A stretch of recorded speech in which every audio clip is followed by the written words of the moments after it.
Jordan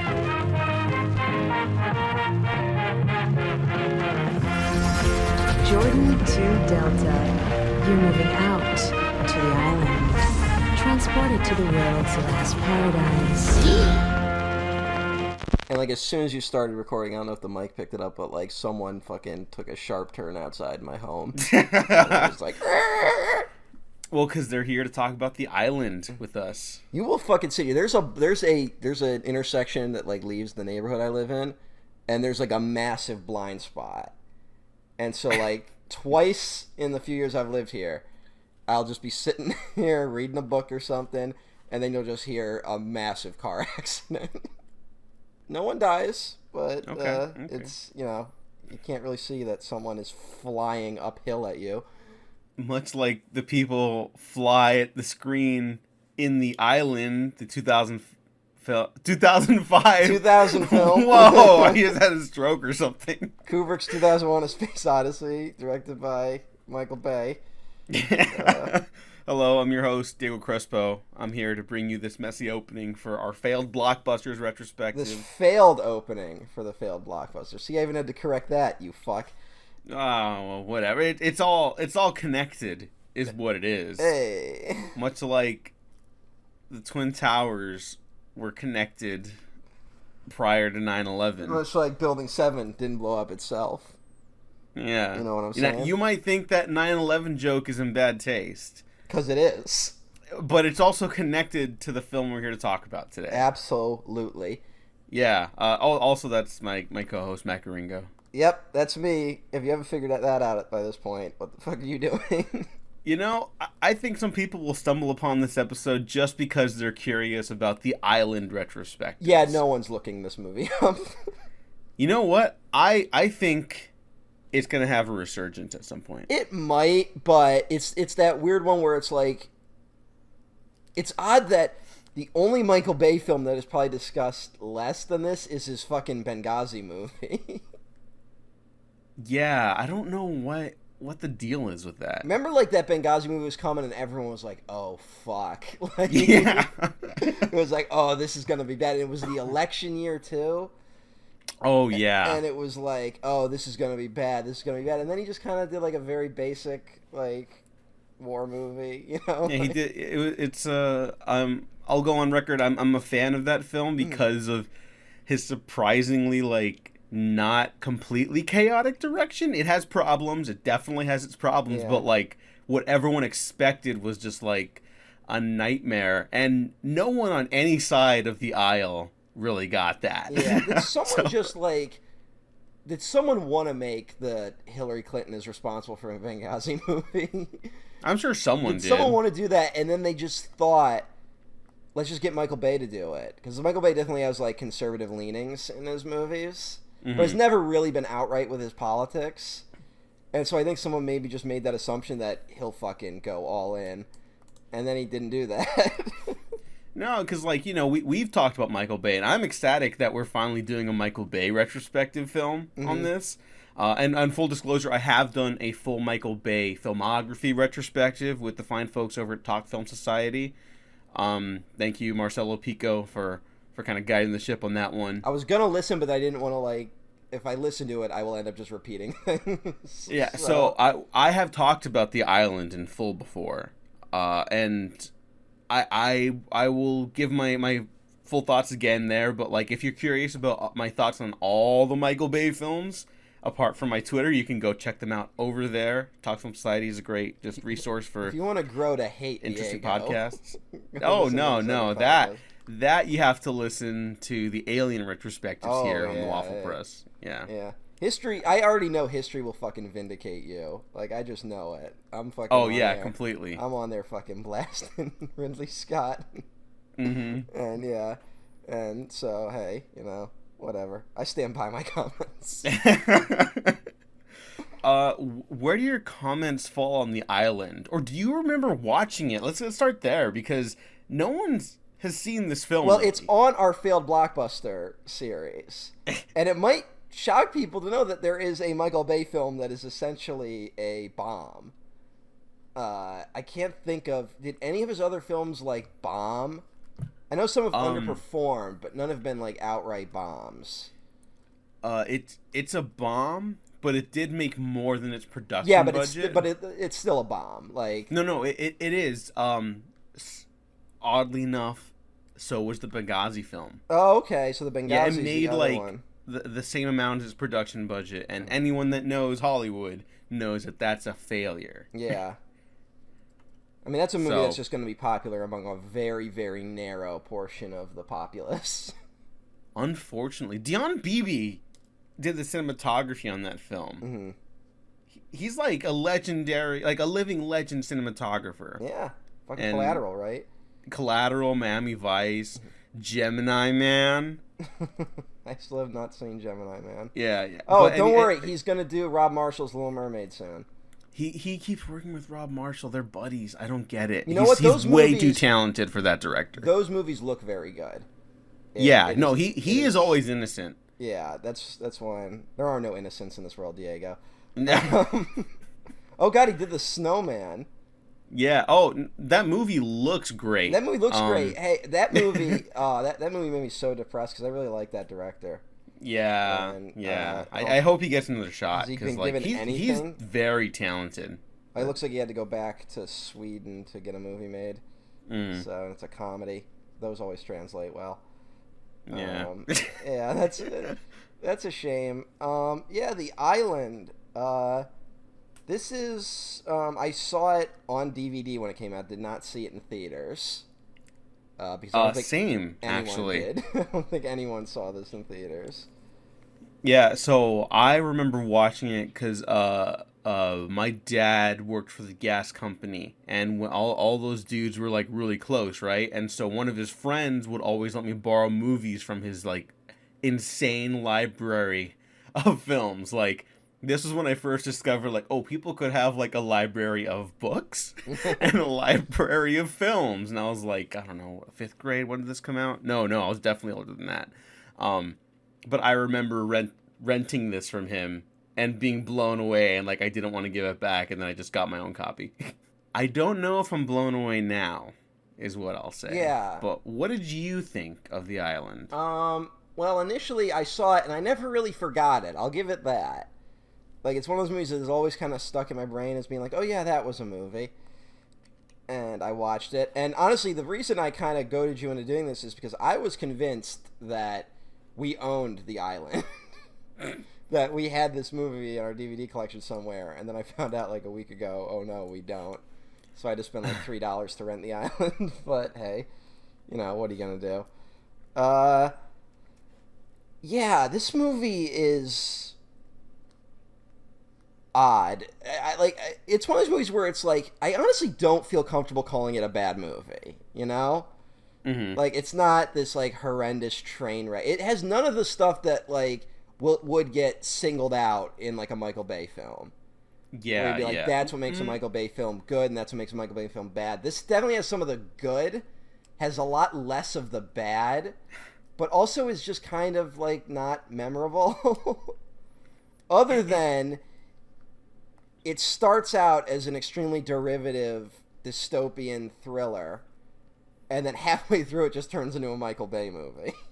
Yeah, and I remember hearing criticism, because I think that was even an Ebert criticism at the time, because this was like the last kind of hurrah era of Ebert and Roper at this point. Mm-hmm. And I remember the criticism being like, it starts as a compelling science fiction drama, like a drama. It's like a straight up drama, or an attempt at one from Michael Bay, and then becomes, you know, generic action chase film. It honestly makes me wish that Michael Bay was given like headier projects. Like, you know what this reminds me of, and not in terms of quality. I think this is a better film, and I like this director and this other film I'm about to reference, but Paul W.S. Anderson's Event Horizon, where that's a film that doesn't really work because of production troubles. I think Anderson's a little out of his depth. But like, dare you? Do you like Event Horizon? No, I do not like Event Horizon. Oh, okay. Event Horizon's a bad movie. Like, I'm sorry, there's all these people like that want the mythical great like director's cut of Event Horizon. Event Horizon just fucking doesn't work. Well, look, I'm sorry. apart from the the controversial quality of the film, I guess. Film Twitter loves it. I know. I don't quite. Film Twitter I loves admire it. Paul W.S. Anderson for some fucking reason that I'll never put together. Okay, but the point You know is, what I realized the other day? I was sitting around thinking about the Resident Evil films, as you do, and I remember like, I actually do. Yeah, but like I was like, I don't really like most of those movies, but there's one I really like, so that's probably like the good one. And then I realized that was one of like two that wasn't directed by Paul W.S. Anderson. Okay, it's Extinction, right? Extinction, the desert one? Yeah, the one that's like Mad Max with zombies. Yeah, yeah, slam dunk. That movie writes itself. Yeah, basically. And it's the one he didn't really direct. Yeah, so, no, that's my favorite, yeah. Yeah.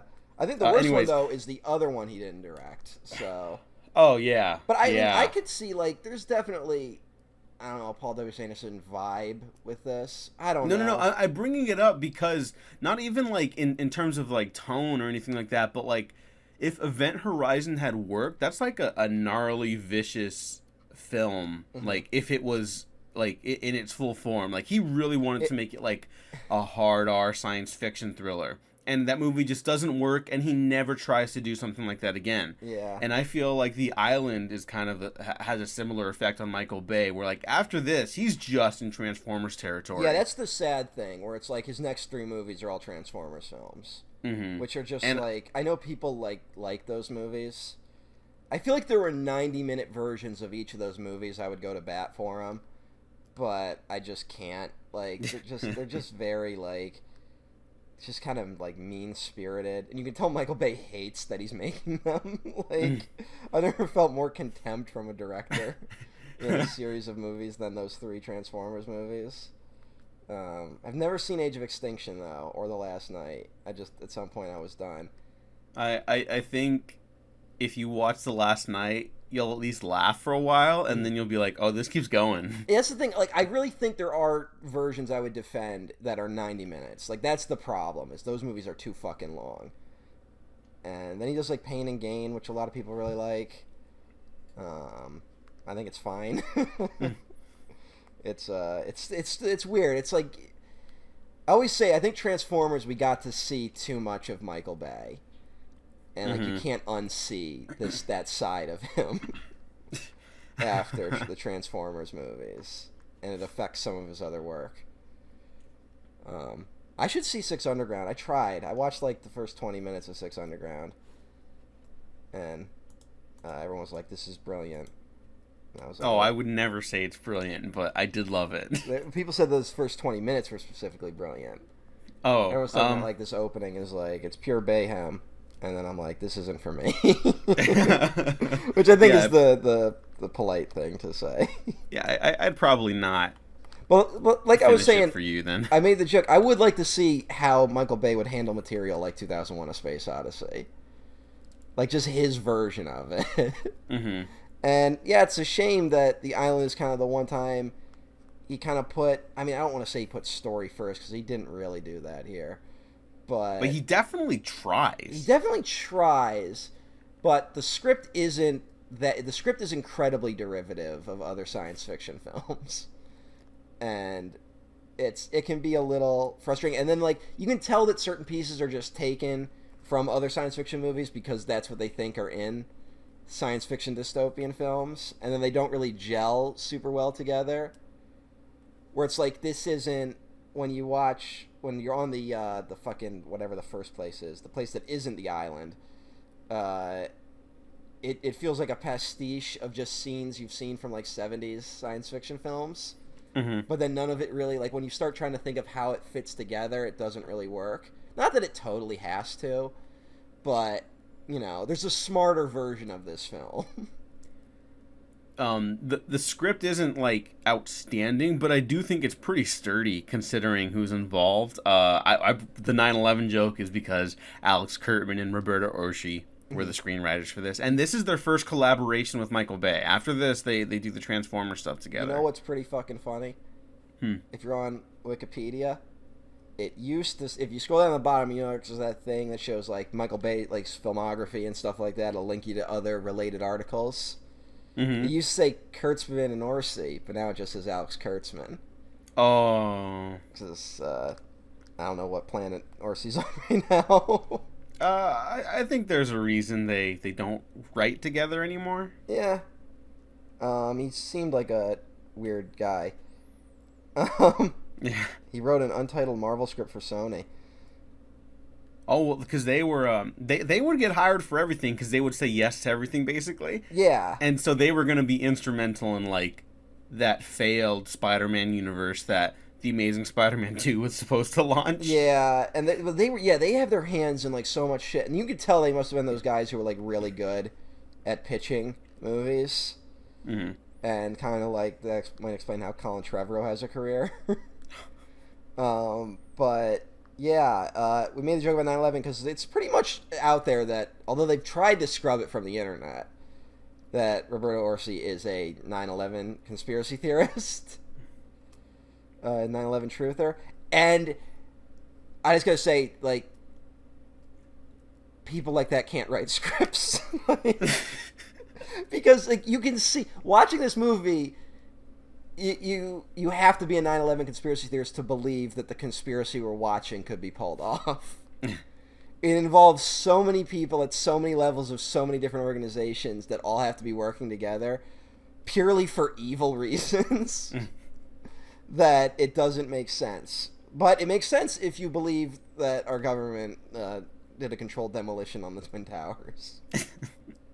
Because it could only make sense to someone like that. Yeah. I'm not here to be like plot hole guy, but that's just one of those things where it's like there are plenty of movies like this that don't make sense. A lot of movies don't make sense if you think about it, especially action movies. But here it never kind of like wins you. At least it never won me over in another way where I could like ignore those flaws. You know, it won me over. I think because this is a film that proves Michael Bay does have stuff on his mind. Like, I think if anything, this is a film that definitely proves that. It doesn't mean he's very consistent with it, and it doesn't mean he pulls any of it off. And it doesn't mean he thinks about it that much.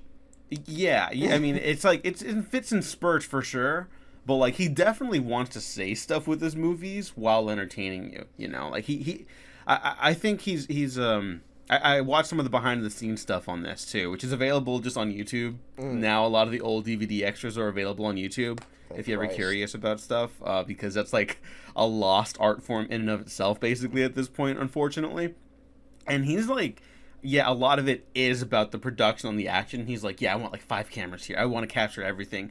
But he's also, like, talking about how the film... this is ridiculous, but he's talking about how, like... You know, the premise is like a scary thing about a corporation and like they're using people to harvest them. It's like a scary thought, and then it's like, yeah, but it's not that scary because it can't actually happen. You know, it's not reality you're describing, Michael. Yeah. I don't know. To me, it's Michael Bay seems to definitely have beliefs, but they all seem like incredibly vague. At least what he lets through in his movies. Where it's like you could put an alt-right guy and a super leftist guy in the same room and they would both agree that like, yeah, the villains in this movie are bad. You know? Yeah. And it feels like I don't know if his beliefs are that actually vague or if he has beliefs but then he deliberately waters them down because he does believe in making movies that can be enjoyed by all. Because no matter how you watch this movie, it's like the bad guys are fucking bad. There's no, like, real nuance to them. Even though Sean Bean tries to bring some to it. Yeah, there's like, deliberately, they don't just, like, kill people. They make sure it's painful. They talk creepily. They talk about exterminating people and stuff like that. And people, even, like, the underlings will, like, laugh at cruelty, you know? Yeah, he in the making of, he references like how he wanted to make like, you know, the people that cut open the cloning sacks in the film. There's like, oh, you know, they're like long haul truckers. You know, they're just out there on the road doing these part-time jobs, and it's like, I mean, it's very obvious what he's going for, right? But I think that's such an ugly, cynical way of looking at people. Yeah. That they would just, like, do that. Oh, this that movie hates people. This movie unbelievably hates people.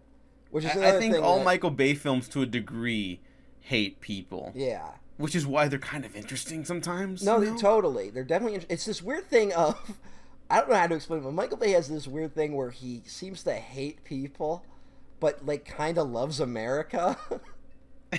Which it feels like you can't do both of those things. Mm-hmm. You know?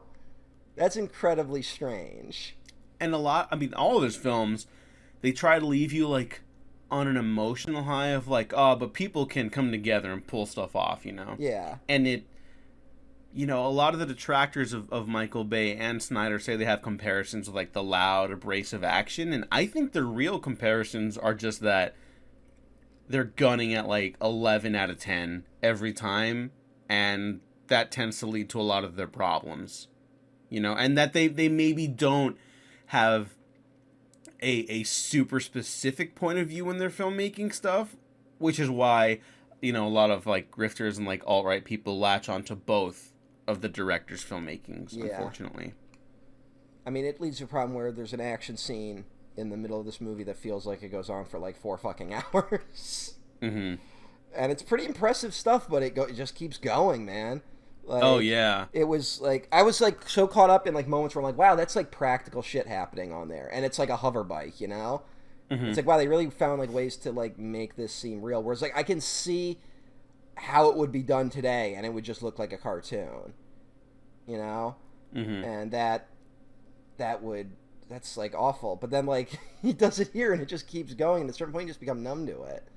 Mm-hmm. And I it kind of reminds me of like the Roger Moore era of Bond almost, in a way, where like he's doing these incredible stunts in a lot of those films. Yeah. And then they'll add like a slide whistle and you're like, what the fuck was that?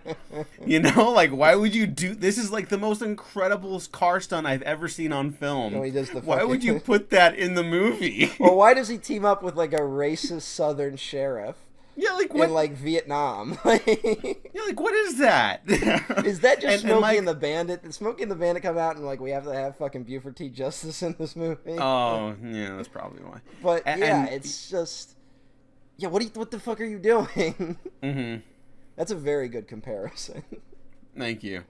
Do you know anything about the production of this movie, or how it got made? I should say. I don't actually. It is a DreamWorks film. And this is kind of like DreamWorks. Unbelievably, DreamWorks has started maybe in like 98, I think, is when DreamWorks starts releasing movies. And less than a decade in, DreamWorks is already on the downturn. As a full production studio. There's a great book called The Men Who Would Be King that kind of talks about the production, like the history of DreamWorks and its rise and fall. Bay has basically had a falling out with Bruckheimer after Pearl Harbor, right? Mm-hmm. Pearl Harbor is like this massive disaster. Even though it made money. Yeah, oh, yeah. Hey, Pearl Harbor's not a disaster. That was an attack on our country. Okay. Sorry. That movie's full of lies. Pearl Harbor's a fucked up movie. And it was like gunning to be that year's. It made money, but it was like so poorly received that everyone was like that was kind of when the worm kind of turned on Michael Bay fully, because at that point Michael Bay was still getting movies in the Criterion Collection, and people were like, "No, Michael Bay's the future of cinema," which they weren't wrong. And Spielberg basically handpicked him to direct this movie. Spielberg, one of the guys at DreamWorks had bought a spec script. It's very vague on the script. I wanted to find out because there's a guy who has story by credit who I've never heard of. And then Ortsy and Kurtzman come in later. And I wondered if they were brought in by the DreamWorks people, which it seems like that might be the case. But there was a spec script. Bay was brought in, and Bay has this incredible quote where... why he took the project. He said, "I think the scene that hooked me was when they executed a pregnant woman."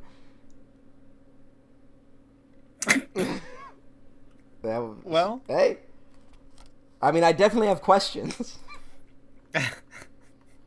So that scene, which when you see that scene, you can tell it's directed within like an inch of its life. Like you can tell, oh, Michael Bay really wanted to do that scene. Yeah, and then this book. One thing about this book, The Men Who Will Be King, is that it's about a lot of like billionaire incompetence, particularly Jeffrey Katzenberg, who doesn't seem to do anything right ever. But this movie will make you absolutely hate people in marketing, which seemed to be a big problem with DreamWorks. And they had a fair point, which is they didn't know how to market this movie because it starts as like a dystopian science fiction film, and then halfway there's a twist where it becomes a Michael Bay action movie. So they didn't know how to market it. And I guess that became a problem at a certain point. But this is what gets Spielberg, Michael Bay in like the Spielberg circle. This leads directly to Transformers. Well, I guess it paid off then. Yeah. There's such a sad thing about DreamWorks is that like Spielberg just kind of keeps like getting scripts and he's like, I might want to do this movie. And then he's like flirting with so many projects that he can never really pick one and then just hands them off to other people. Which is a little depressing. Would be interesting but this movie is definitely kind of trying to be Minority Report in some ways. Oh, so I can see Spielberg being like, I already did this movie. It's definitely also like, I don't see it really listed among like the movies that say influence, but this is definitely a post-Matrix movie. There's so many like Matrix parallels in this. Oh yeah, well like the cutting open of the bags. Yeah, bags, but also like a lot about like you question authority. You're not like all these other sheeple who, hey Diego, why don't you ever ask where the fucking tubes go? You ever stop to think about that? You ever stop to ask some questions? Or at the end, Roberto Orsi's just asking questions, man. If you're threatened by questions, I don't know. Or when Ewan McGregor is dead named. Oh, at the end, that's just like Neo in the Matrix. It's straight up that, yeah. Although I don't think Michael Bay would understand the concept of dead name. No, probably not. You don't get Michael Bay to make something headier than this, but I would love for him to do something like this again. I would honestly. love to see him try. I hope it would work. I'd love to see him try headier films. Yeah, next up he's got Ambulance. Yeah, what the fuck is that? Apparently like a pair of bank robbers hijack an ambulance, and then it takes place like in real time or something like that. Cool. I'm sure it'll be great. Don't know. Don't know how much damage you could do from inside an ambulance, but Michael Bay will figure out a way. Blow up like the Los Angeles Art Museum or something somehow. Oh, right? Fuck yeah. Hell yeah. But look, we did not spoil this film heavily, from what I recall, on the Talk Film Society podcast, because that was really just a recommendation to check out all the Michael Bay films. We will spoil everything in this film here now. So just this movie, I have to ask you a question. This movie kind of spoils itself. Well, because at a certain point you know exactly where it's going to go. I guess that was the thing where I'm like, there's kind of a moment where you're like, all right, I know what's happening. And then the movie kind of immediately just answers all the questions, but before the characters learn any of it. Mm-hmm. And I can't tell if that's the frustrating thing about this. Well, that's the thing. I can't tell if that's a brilliant choice or a dumb choice. No, I don't like that choice. Okay. Because I'm definitely more on the Michael Bay train than you are, for sure. Of course, with the caveats and the asterisks and all that jazz. But, like, I think it's a crucial flaw in this film, like, not being able to fully, kind of rise above the crop of other Michael Bay films. Yeah. I think at a certain point then it's just like, well, it's just Michael Bay's attempt at doing, like, a paranoia thriller. Versus, like, something... like, that could be really good. I think there are moments that are really good. Michael Bay's The Parallax View. Oh, that would fucking be nuts. I mean, there's, like, a bunch of fucking bad movies I've seen this year alone where I'm like, but God, if Michael Bay directed it, at least it'd be a Michael Bay movie. Yeah. Someone's got to just get his runtimes down, Like, fuck the bloated shit. I hate how bloated blockbusters are now. I mean, I kind of feel like, like the Warner Brothers execs right now are like crazy, like micromanaging. If Michael Bay could get in there, like and maybe they Warner could Brothers? whittle him down. No. If he could just get a movie in there, like if he did like Suicide Squad 3 or something like that, and they had the reins on him, like I think that could be tons of fun. If they did that, if they did something where it's like the first Suicide Squad's David Ayer, the second one's James Gunn, and the third one's Michael Bay, that would like retroactively justify the first Suicide Squad movie.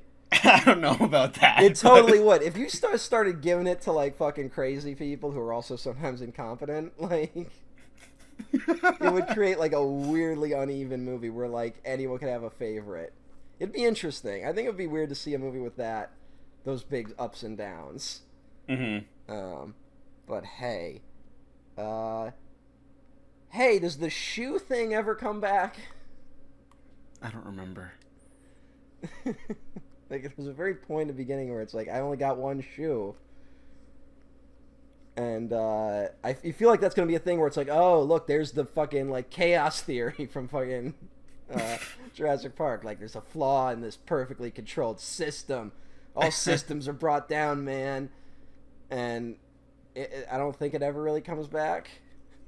I don't know, but still, like, even, like, that idea, like, I bet that's just there to show that it's, like, imperfect. I guess. I don't know. I feel like it's there to start a mystery that isn't there. Maybe. A mystery that the film has no interest in solving. I mean, because you called this derivative, and it is very derivative of, like, way better films. They fucking like, lift even shit. the Wikipedia lists, like, Fahrenheit 451, THX, Logan's Run, What it doesn't list is fucking Blade Runner. Which there's, like, a direct moment lifted from Blade Runner in this. All those moments. Yeah. Oh god, Michael Bay's Blade Runner. See, I would at least like to see it, Yeah. There are so many, like, directors where it's like, I don't want that. But, like, I would love to see Michael Bay try to do Blade Runner. But I guess that's what this is. I guess this is that movie where it's like, this is Michael Bay trying to do a movie like that. And kinda, yeah. And it basically just feels like a movie where he feels out of his depth for the first half, and then the second half it's like, oh, there's Michael Bay. Mm-hmm. And yeah, it's ultimately very fine, I would say. If someone told me they liked this movie, I wouldn't pick a fight with them.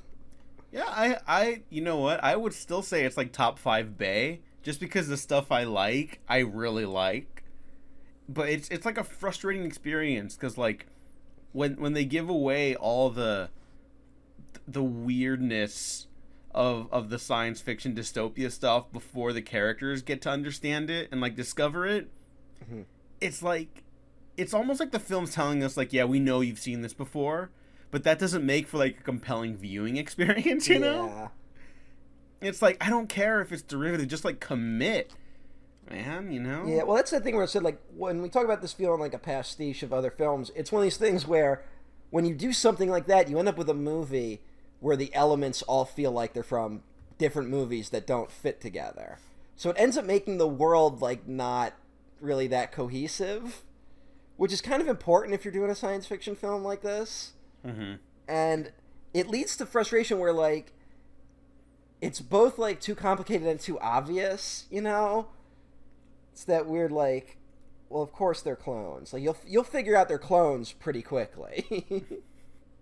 With all their fucking names and shit. But hey, then 2005 Diego was caught very off guard before he saw the way better films this was inspired by. Yeah, I got. If you're a child, I mean. Yeah, I mean that's literally what it comes down to. Yeah, that's a good compliment for a movie. It's really entertaining if you're a fucking child. I mean, hey, look, you got to start somewhere with your movie watching. Yeah, see how the generation raised on Marvel films do. Oh, we don't need to get into that. Now, there's a movie with, like, I just saw fucking Black Widow, and there's a movie with, like, the exact opposite problems.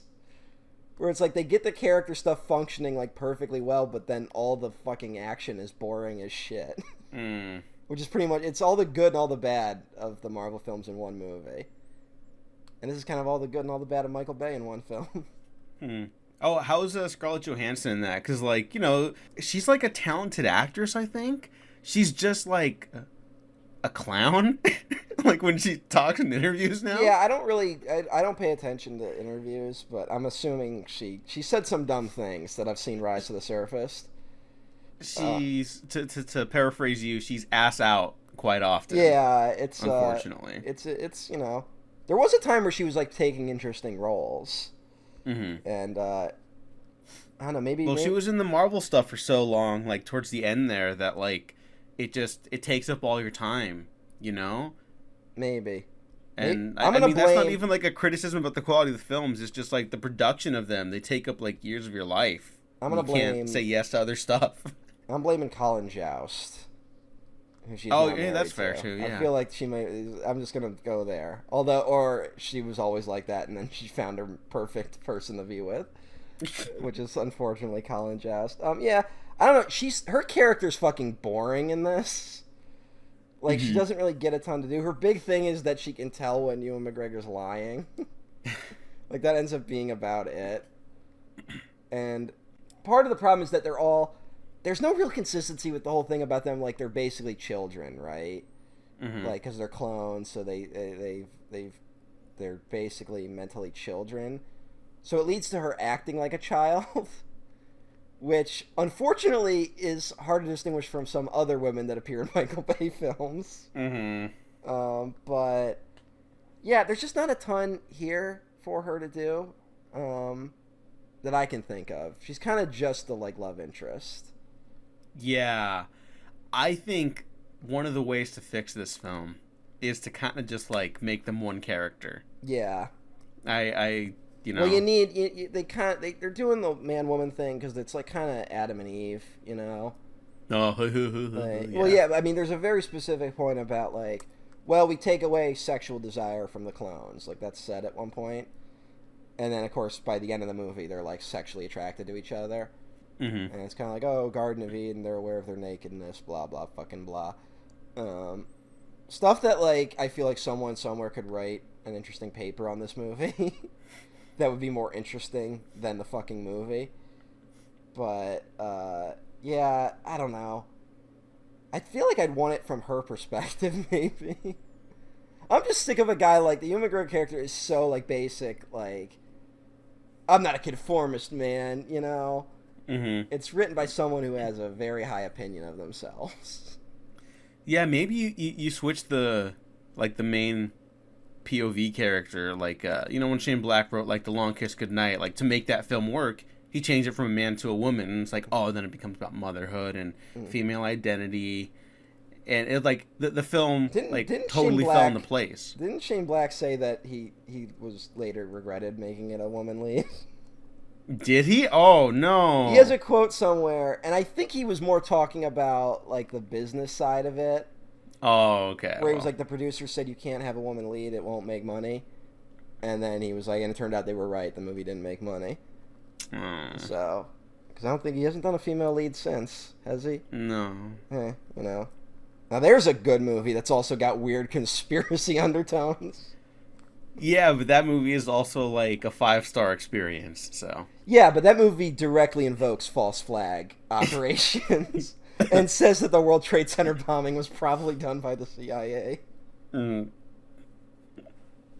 is Shane Black alive? Yeah, well, this is the thing where it's like, we got to get Shane Black, Michael Bay, and Zack Snyder. God, yes. No. I like, collaboration, that's fine. But I'm talking about get all them and Zack Snyder in a room, and we got to ask them questions about 9/11. We got to ask them questions about vaccines. Got to ask them questions about the election. we gotta know where these fuckers stand on those things. Because it, like, once it's out there what they believe about all those things, it changes how you view all their movies.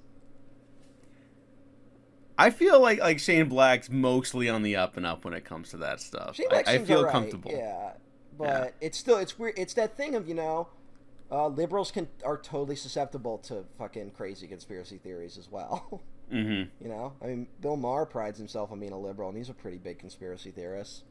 Yeah, he's also just conservative. Like, Yeah. he doesn't know what words mean. That's the problem. Yeah, well, he's among his other problems. What is it? I think it was Johnny Carson said the comedian's disease is that they all start thinking they've become philosophers. Yeah, and Bill Maher definitely has that problem. My Yeah. God, there's like so few people on the planet that I'd want to punch more than how I want to punch Bill Maher. I just don't want Like- Bill Maher to ever be in the same state as me. Like, as long as that happens, I'm good. Well, I live in California, so yeah. he's definitely been around here. Where does he broadcast that fucking show no one watches? I don't know.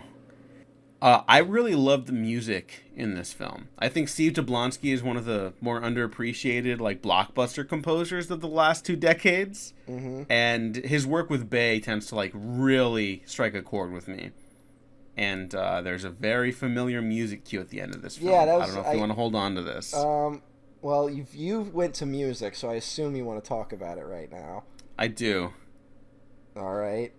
It's from the Avatar trailer. Oh, okay. All right. Yeah, the James Cameron Avatar trailer. I was like, I was watching that scene. I'm like, this is from something. Mm-hmm. And I guess it was. I must have seen the Avatar trailer more than I remember. Yeah, that was a very popular trailer. I think people forget how hyped we were for that movie, or people were for that movie. I wasn't super hyped for it. How did I that thought it work? looked fine. How did that fucking work? I don't know. Like, what the fuck is James Cameron doing? What black magic is he in legion with that he got America to care about blue cat people? You know? My dad bought me a t-shirt for Avatar before the movie was even out. Whoa, really? Yeah. And it was a blue cat person face and its eyes glowed in the dark. Do you still have it? That might be worse. No. Okay. You know what? It might be in a box somewhere. All right. But I would unironically wear an Avatar shirt now. You know how? Here's a question. You know how you've only seen your parents cry like a few times in your life? Yeah. One of the few times I saw my father cry was No. opening night of Avatar Whoa. when the fucking tree burns down. Whoa. My father fucking cried at that. What is going on? I think James Cameron just might literally be God. He might. But he's Old Testament God, obviously, right? Maybe. Like, he's from the way he makes movies, he's very clearly Old Testament God. I have no, like, qualms with saying that. But his stories are also incredibly powerful. Maybe the Avatar sequels will save the world. I mean, hey, if anyone's films can, like a while back, you asked me if I think films can, like, organize people. I still don't know about that, but if anyone could, it's fucking James Cameron. It'd be wild if it did. Yeah. I mean, James Cameron's, like, he's pretty progressive for, like, a guy who's been fucking married liberal 6 times filmmaker. and yells a lot. Yeah, for a dude who's very clearly someone I never want to work with in my entire life, I also have great respect for him as an artist. Isn't his story that he has like a nail gun on set and he'll put it through your phone if it goes off? Look, no one's perfect. Michael Bay's also supposed to be kind of insane on sets. Yeah, someone threw an air conditioner at him in China on the making of Transformers 4. So... I'm sorry, that's just not creative. A fan, Yeah. an air conditioner. That's fucking wild. Yeah. That could have killed him. Like, Yeah. That is not, I'm just going to fuck with the director. That is, I'm going to kill Michael Bay. Yeah. Well, that's also, remember fucking, what's her name? Megan Fox called him Hitler. Yeah, and then she had to apologize because she wanted a career still, and that's fucked up. Yeah, hey, that's Spielberg. Spielberg fired her. So, Yeah. welcome to But Happy hey, Amblin. No. Oh, yeah, this is kind of a side Happy Amblin. Happy Amblin adjacent. This is, Yeah. I'm looking, when we get to the DreamWorks years in that series, we got a lot to talk about. I know. Mostly about how Jeffrey Katzenberg sucks, but... He probably heard someone describing quick bites back then, and then it just, like, came back to him a decade later. What a And he was like, my God, I've got it. I've got it, Quibi. Yeah. everyone could tell it was going to be a disaster. Quibi, Oh, it's isn't that like so beautiful though? Like, what a fantastic waste of money. Mm-hmm. Like, it's so fucking funny that just happened. Yeah, but we all saw the train crash coming.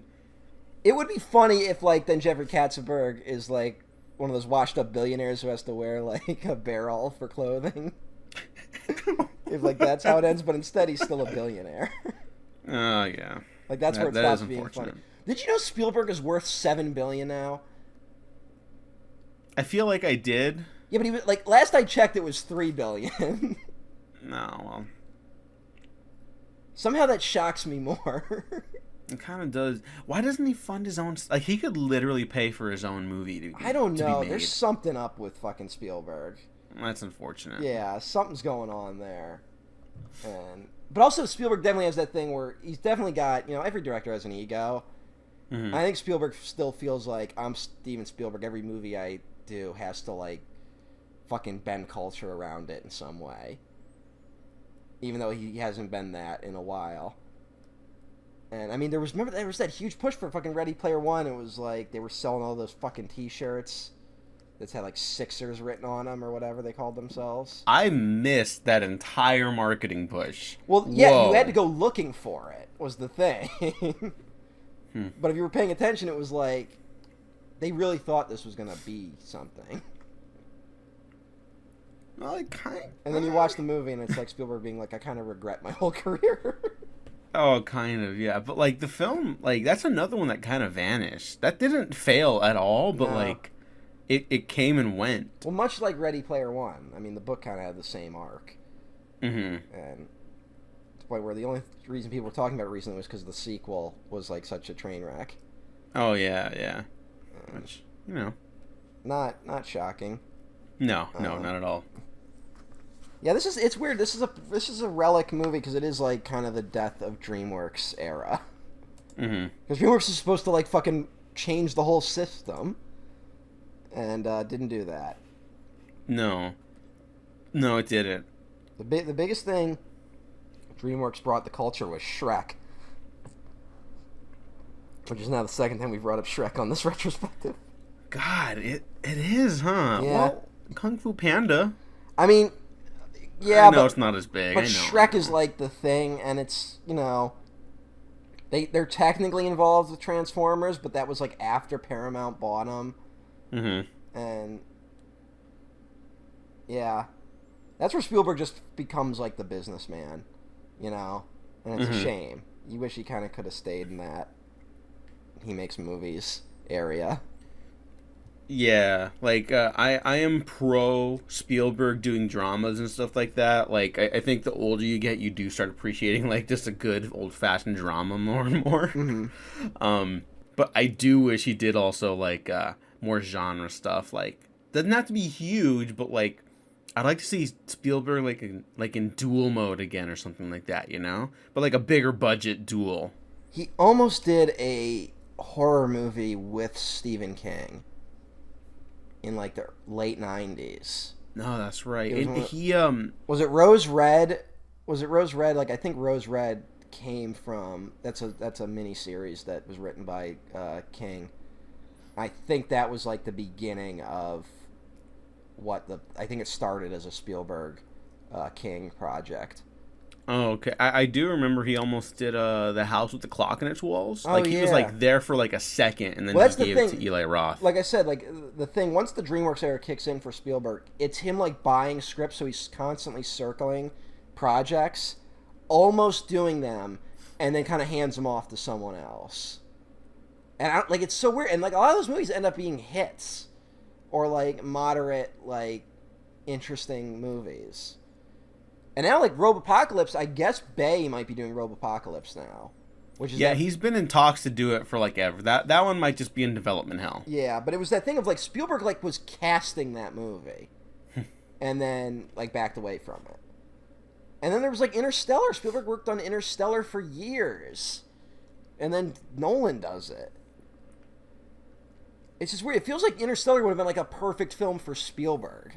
Yeah. Having just rewatched Tenet on an insane amount of cough medicine, I have to say that that film does get better with every viewing, and I've never wanted Nolan to not direct a film more than I did with Interstellar. And I like Interstellar. That's so obviously a Spielberg film. Yeah. Like, it's screaming to be a Spielberg film. Mm-hmm. I think that's how that movie ends up sticking the landing. Yeah.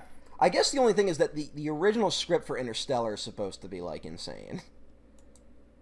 Like, they were supposed to go through, like, multiple wormholes, and, like, they were going to run into, like, Chinese astronauts that had gotten lost in there, like, years before and shit. You ever heard those stories? No, I actually know very little about that. All I know is that he was writing it with, like, actual physicists. Like, that's how it was getting developed. And then at some point, Spielberg was just like, I'm not going to do it. And then... God damn it, Steve. And then Bay came on and was like, I want to strap an IMAX camera to the side of a fighter jet. And they were like, all right. And that was a fucking, like, that movie made, like, $700 million. Yeah, that's kind of nuts how, like, popular that film was. Like, people's, like, normal people still talk about that movie. Yeah, I showed up to that movie way early and, like, I couldn't find a seat. Like, that's pretty cool, packed. Honestly. Yeah, it's cool. That's kind of like the thing where it's like, even when Nolan movies maybe don't connect with me as much, at least he's still getting original projects done that are then getting seen by a lot of people. Mm-hmm. And I know that the cool film Twitter thing, we've talked about this in, like, the Dark Knight episode, but, like, people, like, shit on Nolan. That you don't have to like him, but it is pretty cool that there's, like, a mainstream filmmaker that people basically know and respect as much as Steven Spielberg now. Yeah. I was at a 4th of July dinner, and there was a guy talking about, like, we're talking movies, and he was like, yeah, I'm just starting to, like, really get into movies. And he started talking about Nolan and how much you like Nolan. And it was like, what am I going to be, like, the film Twitter thing, be like, oh, you must think fucking this shit's brilliant. And it's like, no, a lot of people start there. Mm-hmm. And it's like, hey, if you like Nolan, check this shit out, Yeah. Which is all you can really do. Nolan is also a huge Michael Bay fan. That's not just me pivoting back to The Island, but, like, he genuinely likes Michael Bay. Well, a lot of directors clearly like Bay. I mean, like I said, Spielberg handpicked him, and everyone at DreamWorks was like, why him? Like, sorry, I just, like, imagine that room. Yeah. It was weird. Like, a lot of the guys didn't understand. There's a lot of talk about, like, the producers that eventually were in charge, like, didn't really know how to handle Michael Bay. And he was always asking for more, and they're like, well, we don't have the money. So then Bay... The reason there's, like, a weird Xbox scene in this movie is because, like, he needed money to pay for some of the action scenes. So, like, Bay, like, on his own cut a deal with Microsoft for, like, a product placement. And then fucking got, like, $1 million to put in the movie. You know what? I think the product placement in this is actually pretty smart. For Michael Bay? No. I think he's actually trying to show just, like, the overwhelming corporatization and privatization of, like, everything. No. No, I genuinely believe that. I'm sorry. I think he was like, I have a scene where they play video games. It should be an Xbox. Well, okay, that's where it starts, but I do believe that he does try to make that, like, happen throughout the film. That, like, scene, though, doesn't make... I will not stand by the Xbox moment. The Xbox one, I got nothing. That makes But the rest of the film... Sure, the rest is fine. Okay. The rest is fine. Like, whatever. But the Xbox makes no sense on any level. No, it's so funny. Even when I first saw it, and, like, again, I said the movie blew me away at that age. Even I was like, Xbox? Like... It's supposed to be a post-apocalypse. Yeah. And I was like, I guess they won the console arms race. Yes. And that's when I had the Xbox back then too. Mm-hmm. And I was like, fuck yeah. No, but also, why? You had an original Xbox? Yeah. Oh, I was a big Xbox head. You could see, actually, if you watch a lot of movies from this era, you could tell that was Microsoft's strategy to be like, we're going to make Xbox the game system in every movie and TV show. Mm-hmm. Like, they worked really hard to do that. And it might have worked, because then, like, 360 is, like, huge next. Yeah. Because that was the thing, they, like, lost money on the first Xbox to make money on the 360. That's the corporate strategy. Yeah. No way this is going to blow up in everyone's face soon. Hey. How's, Google whatever? Oh my god, they did have a game system, huh? Yeah. How about Amazon Game Studios? Oh. Isn't it a little weird that the largest company in the United States is very bad at running things? That is weird. Isn't it weird? Don't know how that happens. Doesn't it feel like maybe it's a house of cards that is held up by nothing and doesn't actually make profit? Well, once you find out that banks don't actually make money on loans, like, you do start to lose your mind a little bit. Isn't it? Yeah, doesn't it not make sense, like, anything about our economy at all? Mm-hmm. You're like, oh, this isn't real. Yeah. Like, that's why the island is secretly brilliant. Because once you do find out the world makes no sense, you do have to go on a high-speed chase with Scarlett Johansson and overthrow everything. That's the thing about that's why the Trump era has ruined everything.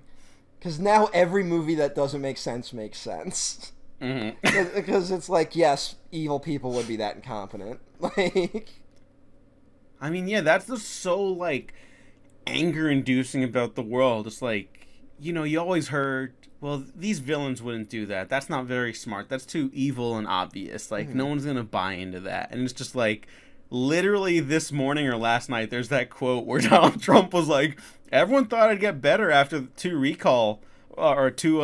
impeachment trials, but no, I got worse. And it's like, dude, what is it? What? Who talks like that? What does that mean? oh my god. Yeah. Yeah. So. Yeah, it's a little. Nothing makes sense in the last days of America. Every day I wake up just wanting to rip the skin off my face. Yeah, I've been feeling that way for a little bit. Yeah. But yeah, that's what kind of.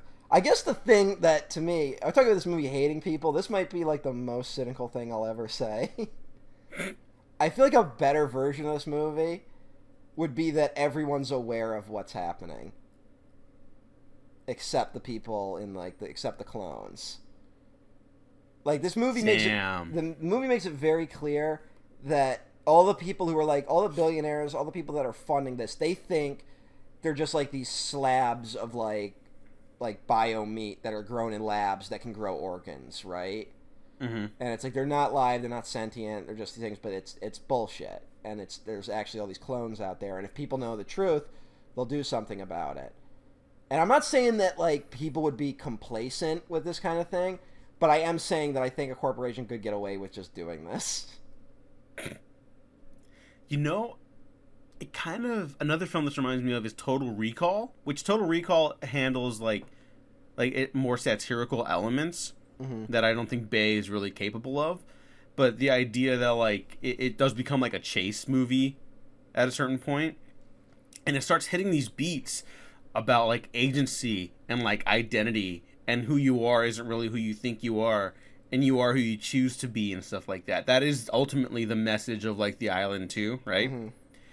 And I think that film, under Total Recall, understands the evils of privatization, and I think The Island is like a cartoon version of the cartoon satire Total Recall. Yeah, Total Recall probably has the best moment where they're like, the bad guys have basically won at a certain point, and then they're like, hey, can we turn the air back on? And he just looks at the picture and he's like, fuck them. Like, yeah. That seems a little more realistic, unfortunately. So yeah, I'd actually be open to like a remake of The Island, honestly. Mm-hmm. It would probably be like a mini series or something at this point, or like a television show. Yeah, no, this isn't worth it. But no, honestly, I think so. I think there's stuff here. The one change would be just like no one gives a shit, really, or like the people in power don't give a shit. Like, people probably do, but it's like, Yeah. Well, again, it'd be like Total Recall, where you see like, oh no, there are people like revolutionaries like hiding out and like in an ongoing guerrilla warfare type thing against like what's his face, the bad guy in that film. Yeah. And then you would see that Cohagen, thank you. And then you see the people trying to like free the clones in the real world or whatever in the island. Like that. I see what you're saying. I mean, Blade Runner 2040 whatever kind of tapped into that. What, I don't remember the year. 2049. Sure. Isn't this movie supposed to take place in 2019? Yeah, Whatever. which was a very odd way to record back in 2019 about this film. Hey! Why? What was happening? Oh, you know. Man, there's no way shit could get worse than 2019. 2020, that's our year. It's gonna be our decade.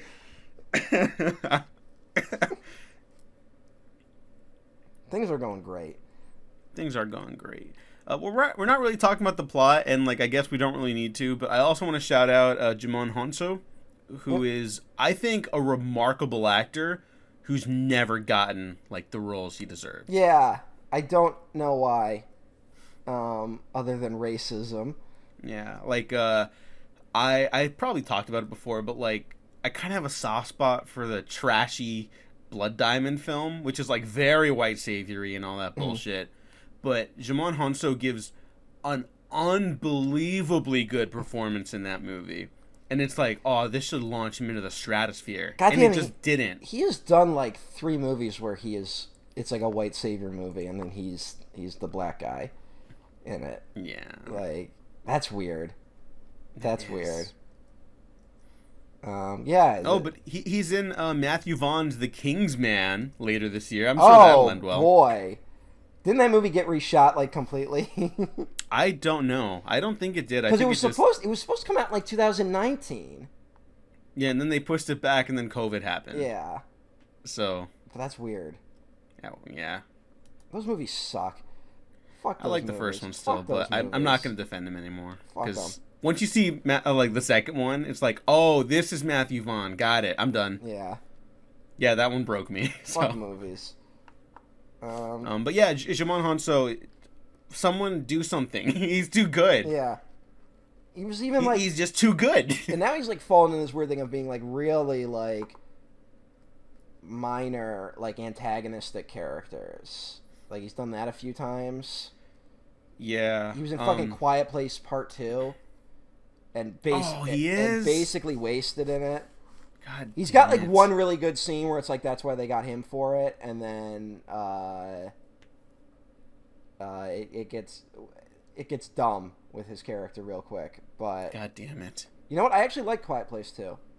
Oh, okay. But I have not seen A Quiet Place, so all right. I think I got the Quiet Place experience. I just skipped to the sequel. Okay, good for you, I guess. Yeah, you know. I haven't seen A Quiet Place too, so. We will see. Yeah, because from what I heard, it's just like kind of like an extended epilogue of the first movie. Okay. So, but I haven't seen the first movie, so it felt refreshing. Well, speaking of Michael Bay connections, John Krasinski, I actually think he's a pretty solid director, like a nice little workman at least. Yeah, he's a very functioning director, I guess you could say. And you know, say what you will about those Quiet Place movies, it's nice to see a movie where information is given to you visually, which seems to be happening less and less in Hollywood.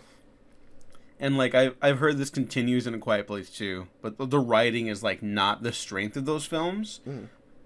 But I really am interested to see what he does next as a director. Yeah, I'd be interested too.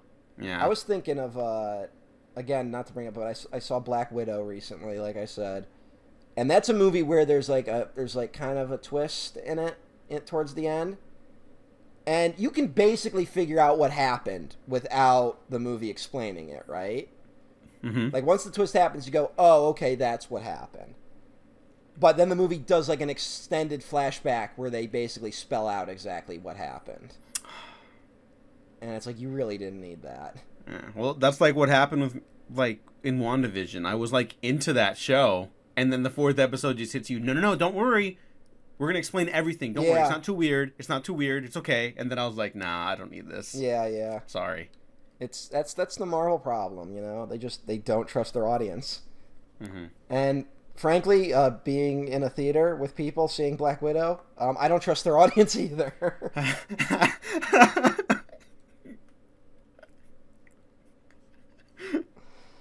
Well, you know, the one thing I'll say about Michael Bay... Hey, Neelix is in this movie. What? Neelix from Star Trek Voyager. Yeah, I know Neelix. He's Ethan Phillips. He's the guy who, like, he's like, I figured out how to win the lottery. That's right. Yeah. Oh, he's Ewan McGregor's little buddy. Yeah, he kind of becomes the heart of the movie at a certain point. Like, yeah. Where the movie kind of turns into, like, we have to save Neelix. Like, it's a little more complicated than that. But yeah, but yes. like for the audience, we're like, oh no, if they don't win, then Neelix is gonna die, and a few other people who we don't know. Yeah, that is also part of the problem. We don't get to know anyone else in the film, and I'll say that works for like the chase sections of the film in the back half. I genuinely think that's kind of an interesting idea. But we do need to get to know more of the clones in the first half, and we just don't. We get Michael Clark Duncan, who is great. Miss him every day. What a terrific actor. You know what? He's fantastic in this. He has like 3 scenes, and they're all good. Dude, when he gets dragged off to death, that's like sad. He's like so killing awful. it. Yeah, that's like an incredibly dark moment, and that's after a pregnant woman is killed. Like, it's somehow darker. He's running with, like, his exposed organs out, you know? Yeah. Like... This isn't rated R, right? It's PG-13. No, it's PG-13. I think you can tell, like, he definitely shot it in a way where you don't see a ton of blood. But it's still, the idea of it is horrifying. Yeah, because you see, like, the clamps in his chest when they're preparing to operate on him, and then he gets up, and then you kind of just see them in passing after that. Yeah. Yeah, that's fucked up. I like his whole, what a terrific performance. I like his whole mini-story that... They kind of go a little overboard where fucking, what's her name from Community pops up for a second. Yeah. Yvette Nicole Brown. Yeah. She shows up. She's pretty funny in her one scene where she's like, it looks like they're busy. And then she has to act actually frightened, and it works. And it's a really good, like, minor story of him being like, he was only in the facility for 6 months, right? And then it already goes to the island, which is, like, upsetting to other people. It's like, why did he get to go? He's only been here 6 months. And then, like, as you piece what's going on with him, it's like, oh, he's a clone of a football player.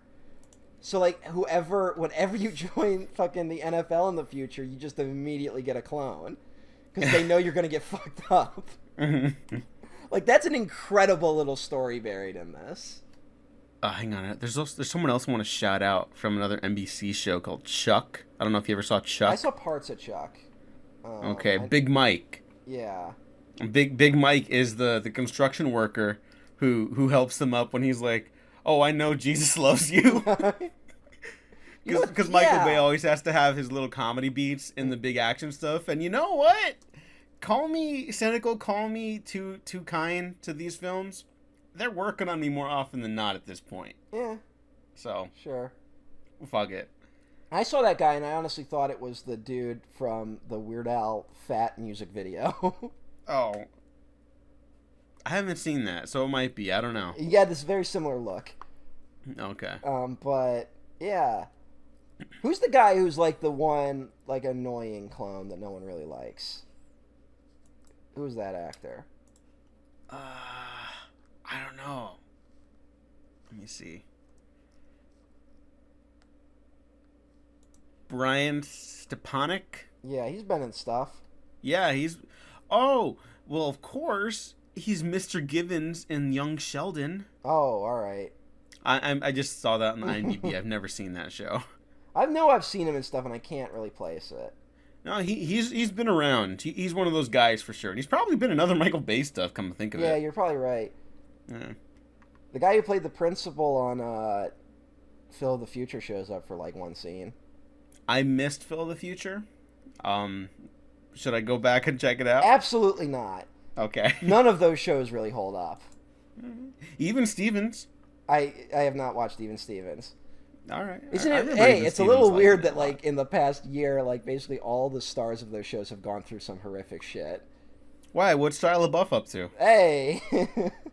Oh, I was rooting for that comeback. That one really hurt. Yeah, that actually. one did kind of hurt. You know.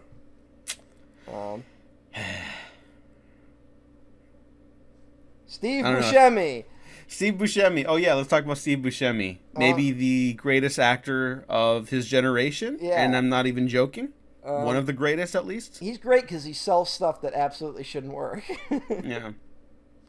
Although I do like when he's explaining to the clones that they're clones. It's like a 5-minute scene where he gets to monologue. Yeah. And the first 2 minutes of it are basically different ways of saying you're clones before he says you're clones. Yeah. And I don't know what, like, did no one read that beforehand? Like, it's not bad. It's just like, it is just strange. said you're clones and then explained from there.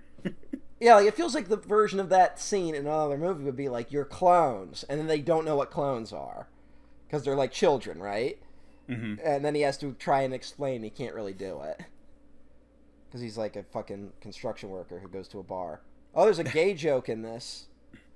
Oh, there are lots of gay jokes in the early Michael Bay stuff. Yeah. Yeah. And the later Michael Bay stuff. Yeah. I just think of Pain and Gain where it's like inexplicably a scene takes place in like a gay sex shop. Oh, because, you know, well, yeah, I got nothing. It's just Michael Bay is a little juvenile. Hey, do you remember that part in Pain and Gain when they get sentenced to death and it's like shot like it's supposed to be funny? Yeah. Yeah. What's going on there, man? Well, I don't know. But that's kind of why I admire him. I guess, yeah. There's like an audacity to it. I mean, that's kind of why I, at the bottom of my heart at least, I have a special place for Michael Bay films because of the audacity of all of them. He is what he is, you know? Yeah, I mean, Sir Anthony Hopkins called him a genius. Okay. I mean, if Sir Anthony Hopkins calls someone a genius, you shut up and listen to the man. Did I tell you that the thing I thought about Anthony Hopkins in the Transformers movies that I didn't realize like wasn't true until like way later?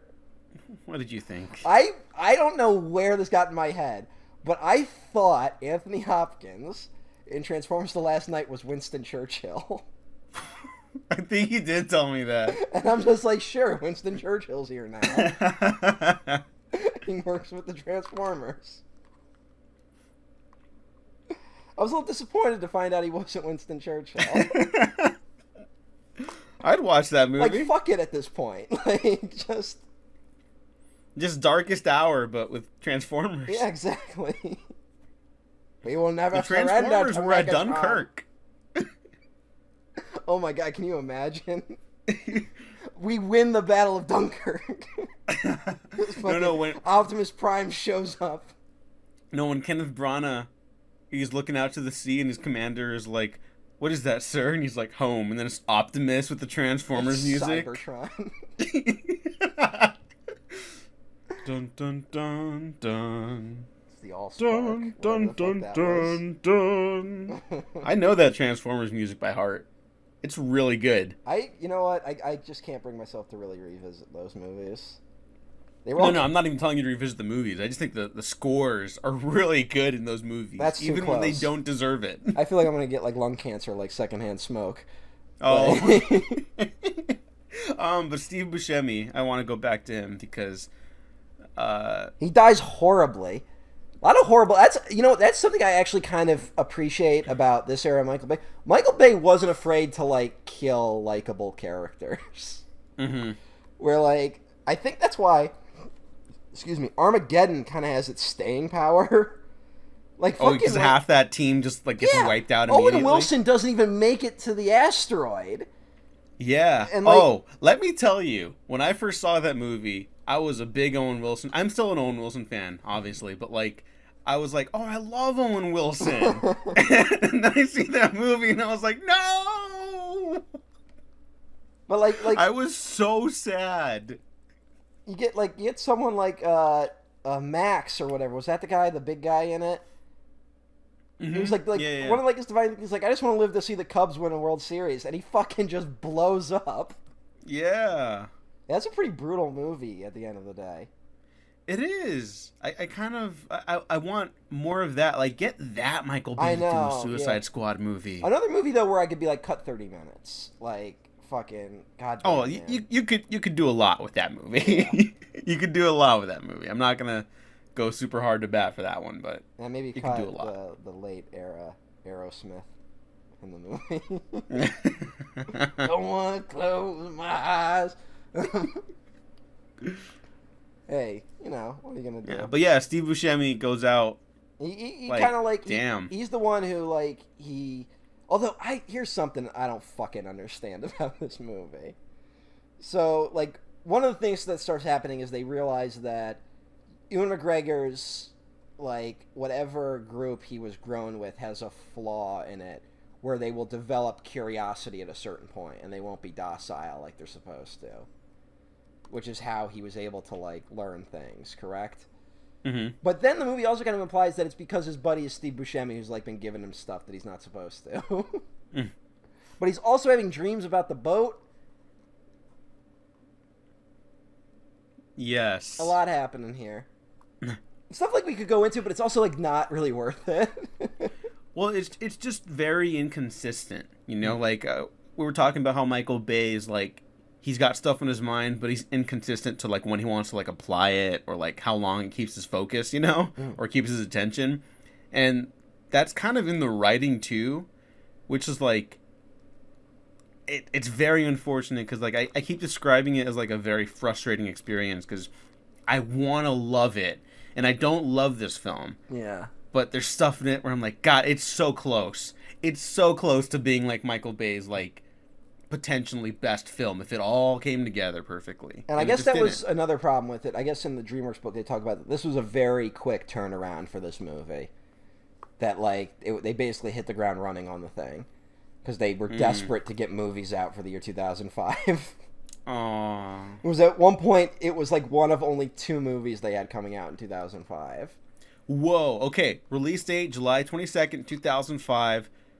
Principal photography began October 24th, 2004. Yeah. That's fucking crazy. Exactly. For a movie this big? Jesus. I mean, it's amazing that it even functions.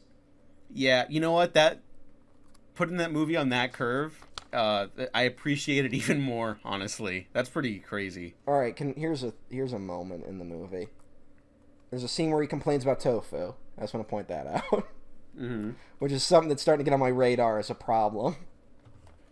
That there's anti-tofu, pro-meat stuff that seems to be getting more and more popular in our culture. And I'm a little concerned about it. Also, Ewan McGregor's character, the clone, doesn't know what God is. I feel like that would be a good way to control people. Yeah, huh? I feel like you could have maybe said something there. Maybe. But they don't want to risk offending anyone. I feel like everyone who worked on this has never read Marx. I don't know where you got that idea. Hey, what are you going to do?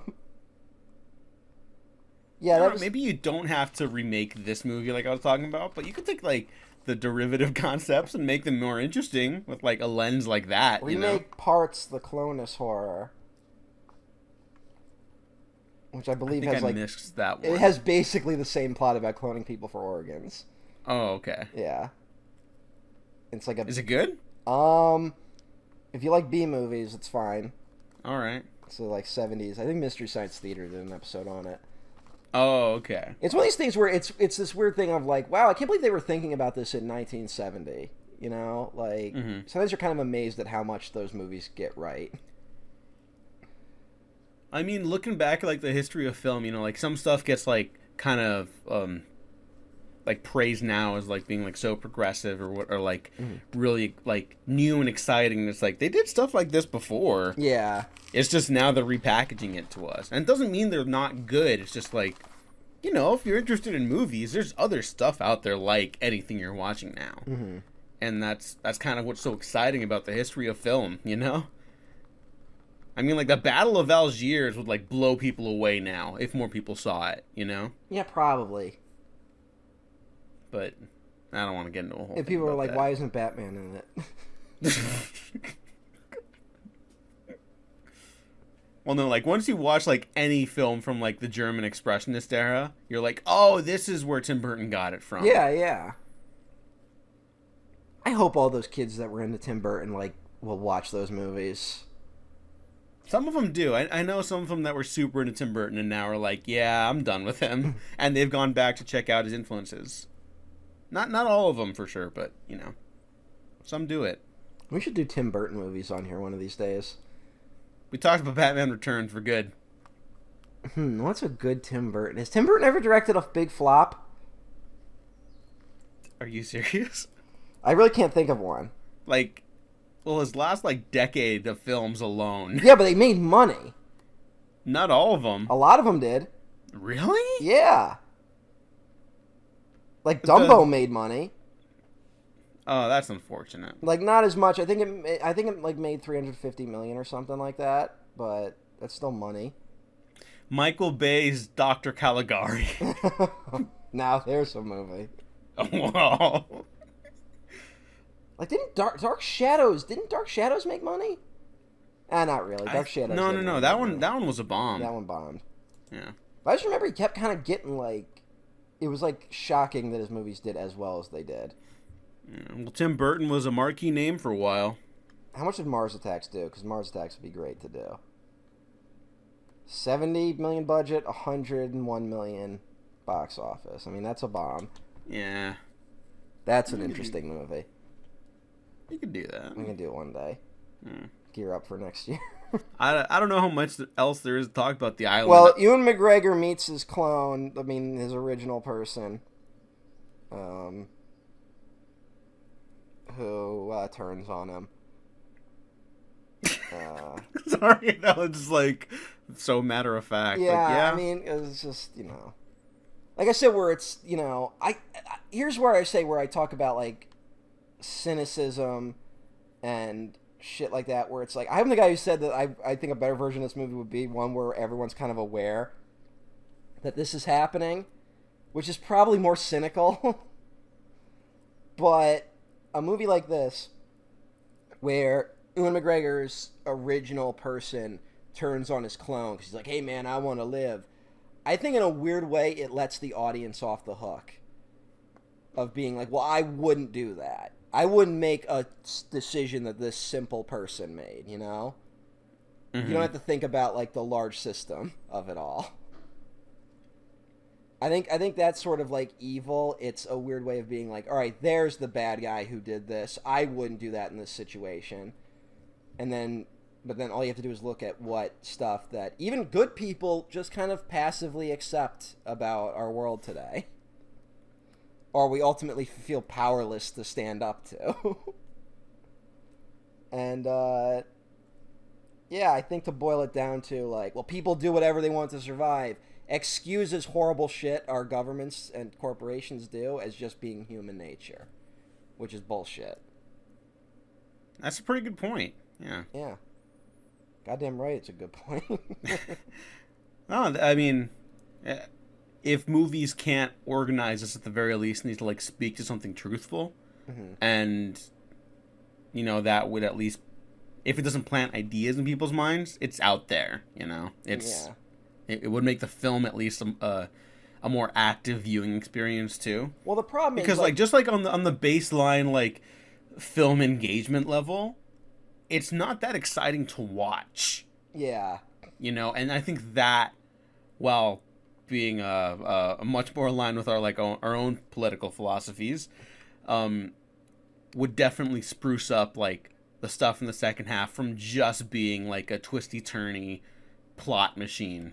Well, if you want to talk about fucking ethics in a movie or something, like there's a good moment in this where we're revealed like because ScarJo was chosen to go to the island, and it turns out she's a clone of like a supermodel, right?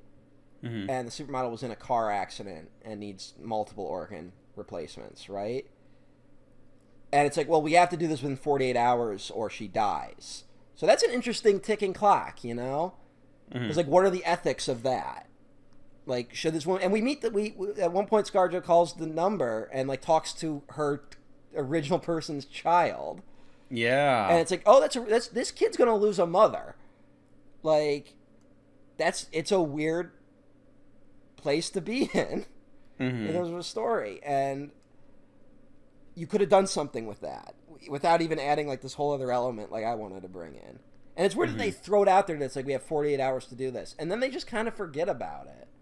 Yeah, that's again, it's an aggravating experience. It's an interesting concept and idea, and it's really frustrating. The one thing that's less frustrating for me, again, I think, is the Jimon Honso character, who has like a genuine arc that doesn't like hit all the beats it needs to, but he has an arc from being like just another hired gun, another dude doing a job, a very cynical passe job of hunting down clones, and then kind of realizes their own agency and helps them achieve like sentience and gain their own identities. Yeah.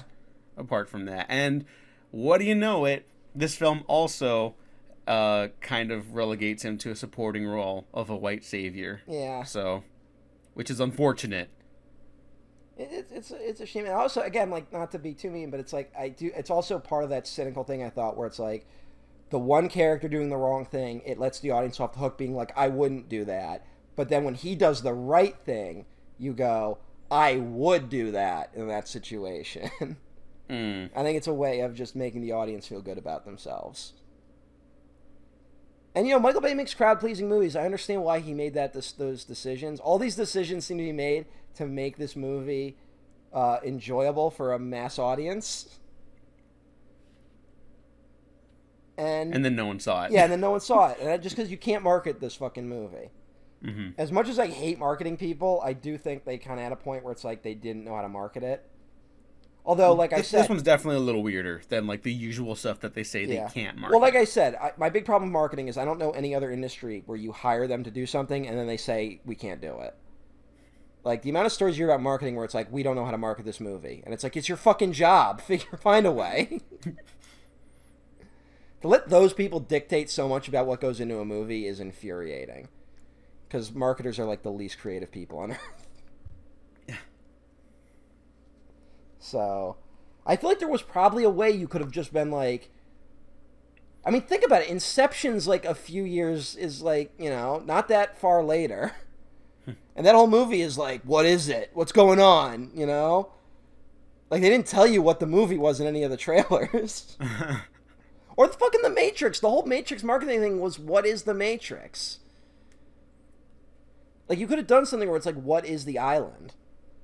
Yeah, and instead they just show the big, like, highway chase scene, which is also, has footage reused for it in Transformers 3. Oh, yes. Yeah, I remember that. Yeah. Hey, whatever. I mean, hey, it's a good chase scene, just goes on for fucking ever. Michael Bay, it was a smart choice to take something from the movie that no one saw.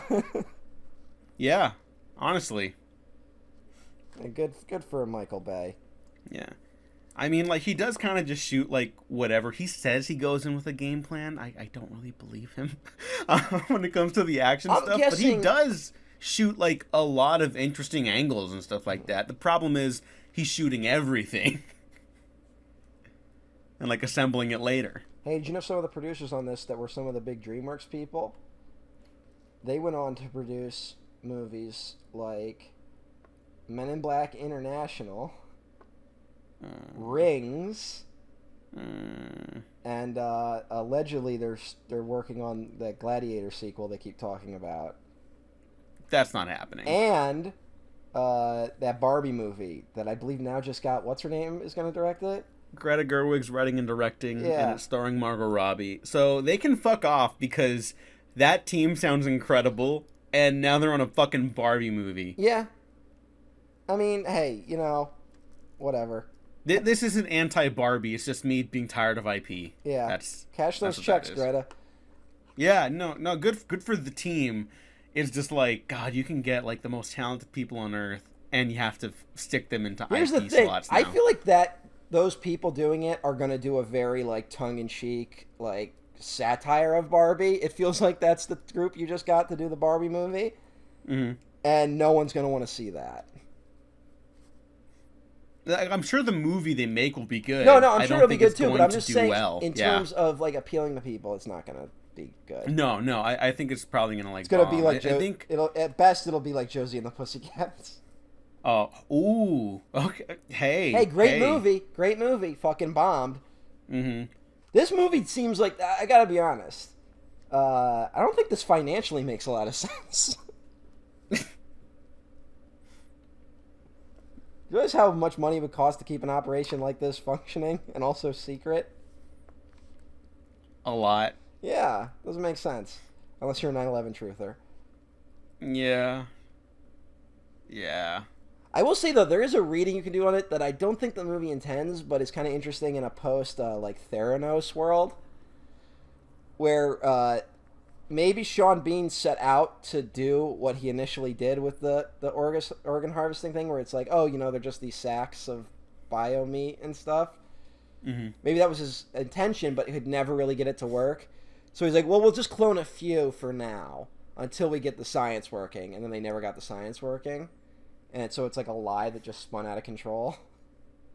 Which seems to be how a lot of stuff happens in like Silicon Valley world. This movie also totally, I think it's an early iPod dystopian future movie. Oh yeah, the big white stuff. Like, I mean, Abrams kind of hijacks this look for like his Enterprise. Mm-hmm. You know. Yeah, but I think there's a lot of crossover between the visuals of those two directors. Yeah, but the Enterprise is supposed to look fun and cool.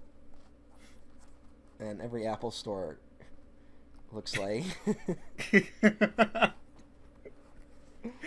Ugh. Yeah. God, I get terrified every time I'm in an Apple store. Oh, they're cloning people in the back for their computer parts. For the geniuses? Yeah. Whoever the Apple geniuses are, who won't fucking leave me alone. Yeah. Do you know anyone who works at an Apple store? Think about it. Hey, you're right. And where are they getting all these geniuses? There can't be that many geniuses. And what about the Best Buy Geek Squad? No. Those are just the losers. They're the reject clones. The ones that couldn't be Apple geniuses, so they joined the Geek Squad.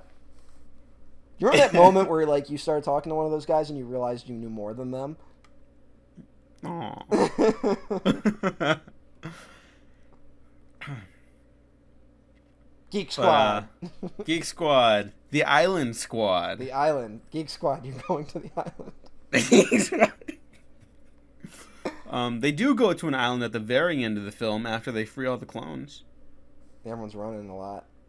Yeah. Neelix seems happy for a little bit. Yeah. Don't know what happens after that, but like... I'm sure everything worked out and it was totally fine. They just get gunned down by the U.S. military. No, it is a very, like, exciting hurrah. We can allow these clone immigrants to take our jobs? Oh, no. That's the sequel. The Island 2, Cruise Control.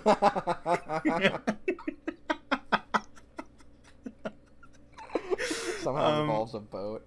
That doesn't make sense. Yeah, they were the final images of the boat. I will say...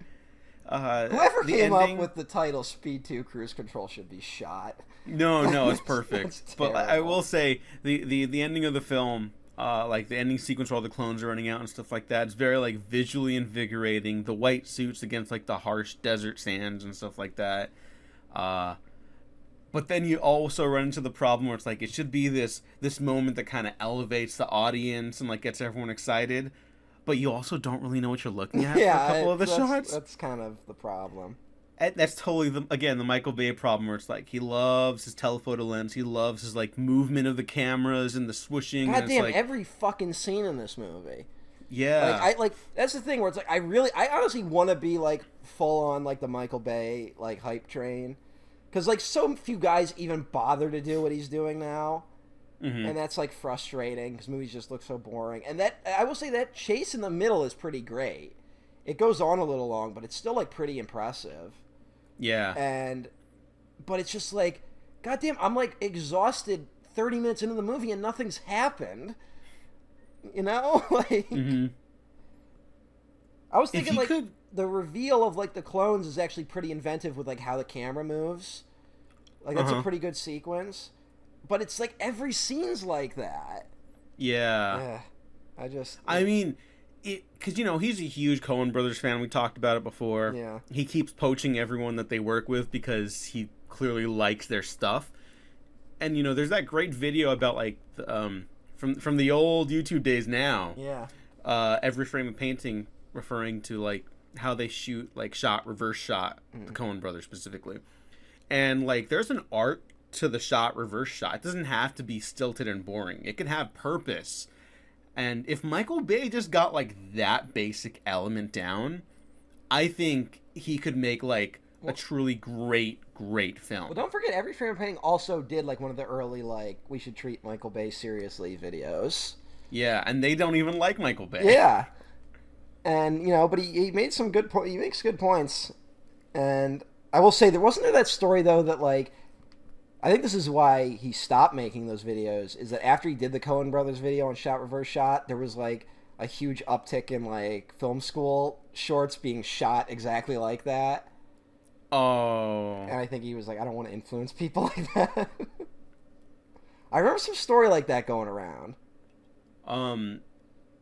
That guy and his co-writer, they released their final script for the video that they were gonna do as the final one. They were like, yeah, and they were just like, it's not worth it. But we released the script and yada yada, and I do believe they talk about, like, not wanting to like literally be someone else's film school if people are just gonna, like, copy and paste it and stuff like that. I think he had a very big, like, I think he was upset about the influence because now, like, everyone does video essays like him. Mm-hmm. And people with absolutely no qualification to talk about what they're talking about. Yeah. And people have built entire careers off of it. Mm-hmm. And it's like the two schools are Every Frame of Painting and, like, Red Letter Media. Which is unfortunate. Which is and I like both of these things. Yeah, I like it. Those things are fine in, like, their own little way, like, mm-hmm.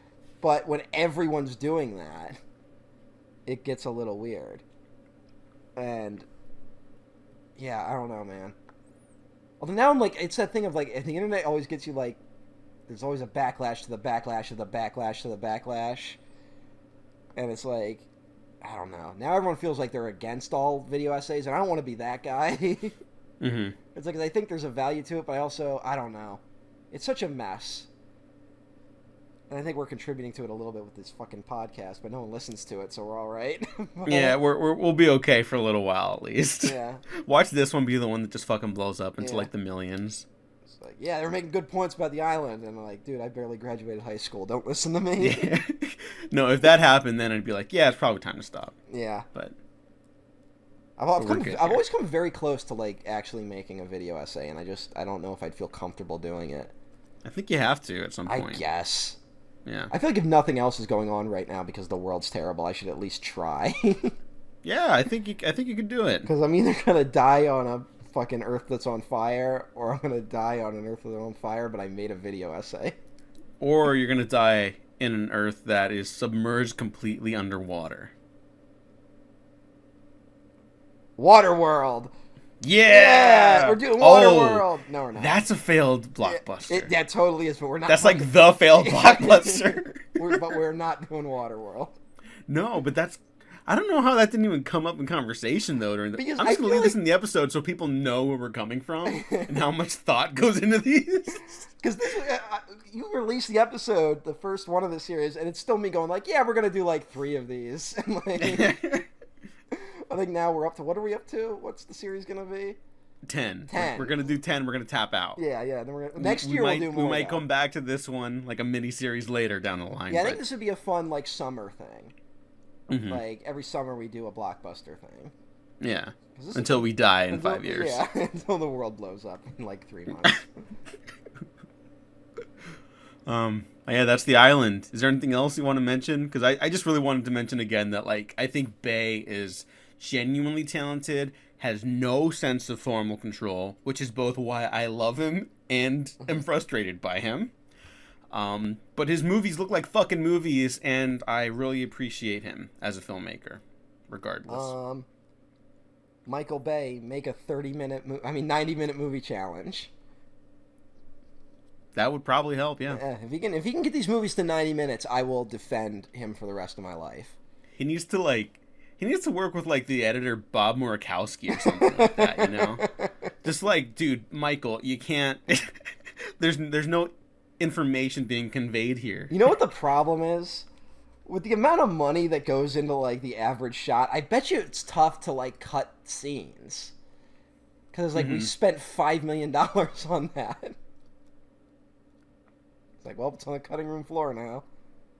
Like, that'd be a tough decision. Yeah, I mean, that's why, like, I at least admire Transformers the last night. If someone said that's the worst film they've ever seen in the theater, I'd be like, yeah, I get it. But, you know, when you're watching it, it's like, fuck, is this the biggest movie ever made? And it might be, All right. honestly. Help me out, though. What is the best Transformers film? And what is the worst Transformers film?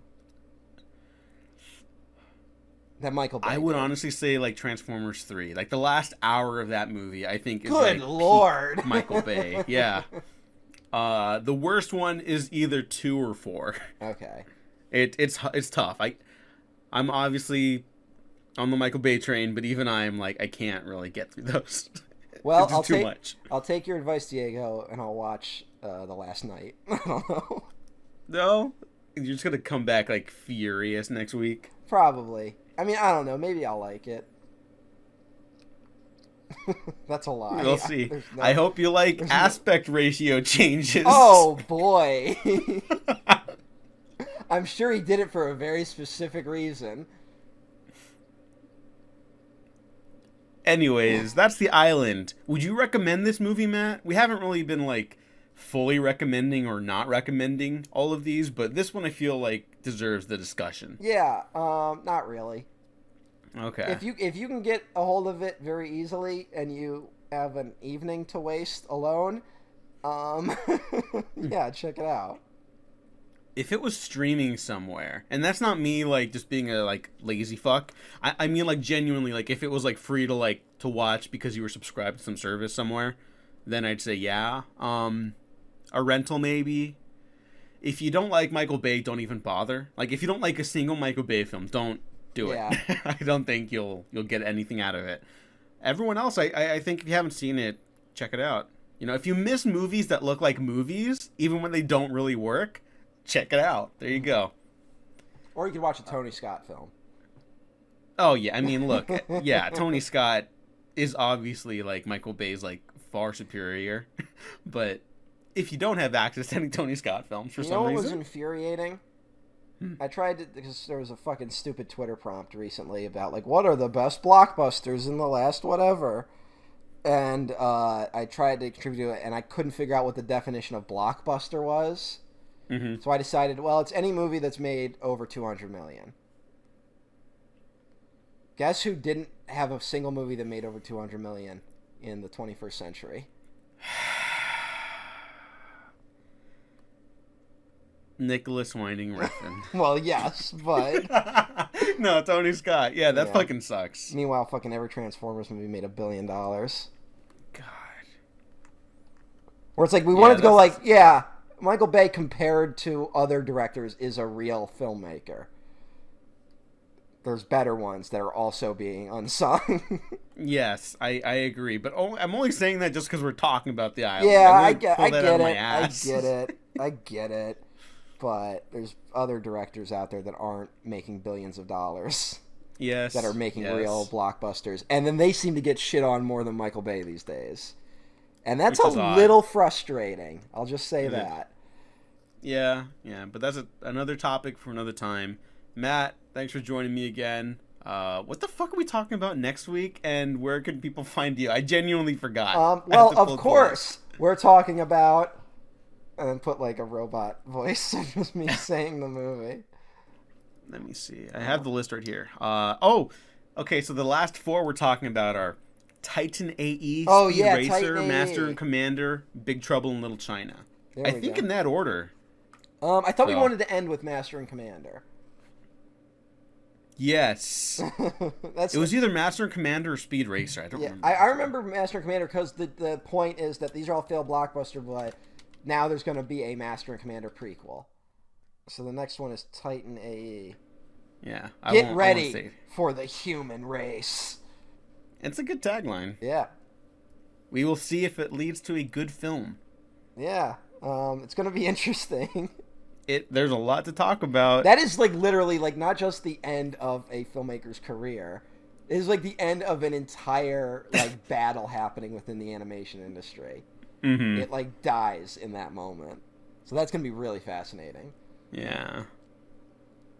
But where can the people find you? I'm at EmperorOTN1 at twitter.com. And I'm trying to get on Twitch lately, but my internet's all fucked up. So, well, get back on there before I stream Resident Evil 8. Yeah. Which one's that? I don't even know. Oh, it's the one that just came out this year. I haven't played it yet. So is it the one with the big lady? Yes. Okay. That's all you had to say was that. Yeah. You really didn't need to say anything else. I had forgotten. It's so fucking funny that when she got really popular from that one trailer, the producers and stuff were like, no, we didn't mean for that to blow up. She's not that big a part of the game. Please don't get attached to her. And then when the game came out, people were like, I didn't get the hype. It was kind of disappointing. And they're like, we didn't. Fuck. We didn't want that to happen. They're building an entire game just centered around her, though. Now. That's the spin-off's in the works. That was like quarantine brain exploding. Like, that's exactly what that was. And you can find me at the Diego Crespo. Check out the Waffle Press on Twitter, YouTube, SoundCloud, Spotify, iTunes, and Patreon, where you can listen to other episodes where I don't have this weird nasally confection because I'm getting over being sick for like a week and a half at this point. But thanks for listening. Thanks for watching. We have been professionally unprofessional. From Michael Bay. How come I never did this before? The director of The Rock and Armageddon. Wow, that tongue thing is amazing. I know you're new to this whole human thing, but backpacks for boys, purses for girls. Understand? We're not idiots. Well, excuse me, miss. I'm so smart I can't wait to go to the island. Ewan McGregor. I just want to live. I don't care how. Scarlett Johansson. Don't try me like it!